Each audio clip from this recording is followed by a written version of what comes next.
चलिए सीधे मुद्दे पर आते हैं। आज के इस एक्सप्लेनियर में हम 6ठी शताब्दी की एक ऐसी कहानी पर चर्चा करने वाले हैं जिस पर यकीन करना थोड़ा मुश्किल लगता है। कारेकाल अम्मायार की कहानी। ये सिर्फ एक नाम नहीं है, बल्कि भक्ति, वैराग्य और शारीरिक सीमाओं को पार कर जाने की एक ऐसी यात्रा है जो सदियों बाद आज भी उतनी ही प्रासंगिक है।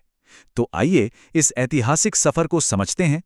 अब जरा इस बारे में सोचिए, आखिर क्यों कोई महिला अपनी मर्जी से एक कंकाल का रूप चुनना चाहेगी? मेरा मतलब है, एक ऐसा जीवन जो सुख सुविधाओं से भरा हो, उसे छोड़कर कोई अपनी सारी शारीरिक सुंदरता क्यों त्याग देगा, वो भी एक ऐसे रूप के लिए जो शायद दुनिया की नजरों में डरावना हो? यही वो बड़ा सवाल है जो इस पूरी कहानी का आधार है। और इस कहानी का सबसे हैरान करने वाला हिस्सा पता है क्या है? 2000 से भी ज्यादा किलोमीटर। ये कोई आम आंकड़ा नहीं है। ये वो दूरी है जो उन्होंने अपने पैरों से नहीं, बल्कि अपने हाथों के बल चलकर तय की थी। जी हां, कारेकाल से माउंट कैलाश तक का ये सफर उन्होंने उल्टे चलकर पूरा किया। ये अकल्पनीय दूरी हमें उनकी तीव्र भक्ति की गहराई का बस एक छोटा सा अंदाजा देती है। भाग 1, पुनीतावती और आम का चमत्कार, उनका सांसारिक जीवन और वो घटना जिसने सब कुछ बदल दिया। चलिए देखते हैं कि इस असाधारण यात्रा की शुरुआत आखिर हुई कैसे। कहानी शुरू होती है 6ठी शताब्दी के काराईकाल शहर से, जो आज के नागापट्टिनम और पुडुचेरी के पास है।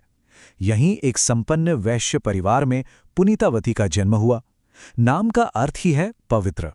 सब कुछ एकदम बेहतरीन था, सुख सुविधाएं थी और उनकी शादी भी एक बहुत ही अमीर व्यापारी परमा दत्तन से हुई। लेकिन एक अमीर पत्नी से पूरी तरह से समर्पित तपस्विनी काराईकाल अम्मैयार यानी पवित्र माता तक का ये सफर, एक ही व्यक्ति के दो बिल्कुल अलग पहलुओं का ये बदलाव सच में आपको सोचने पर मजबूर कर देगा। इस पूरे बदलाव के पीछे एक बहुत ही चमत्कारिक घटना थी। हुआ यूं कि एक दिन पुनीतावती एक भूखे शिव भक्त को भोजन करा रही थीं और अचानक उनके पास आम खत्म हो गए।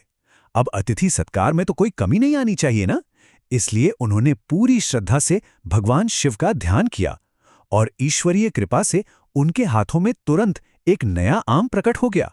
लेकिन असली कहानी तो तब शुरू हुई जब उन्होंने वो दिव्य आम अपने पति परमा दत्तन को खाने के लिए दिया। जैसे ही परमा दत्तन ने उस चमत्कारी आम को खाया, वो आम रहस्यमयी तरीके से तुरंत गायब हो गया।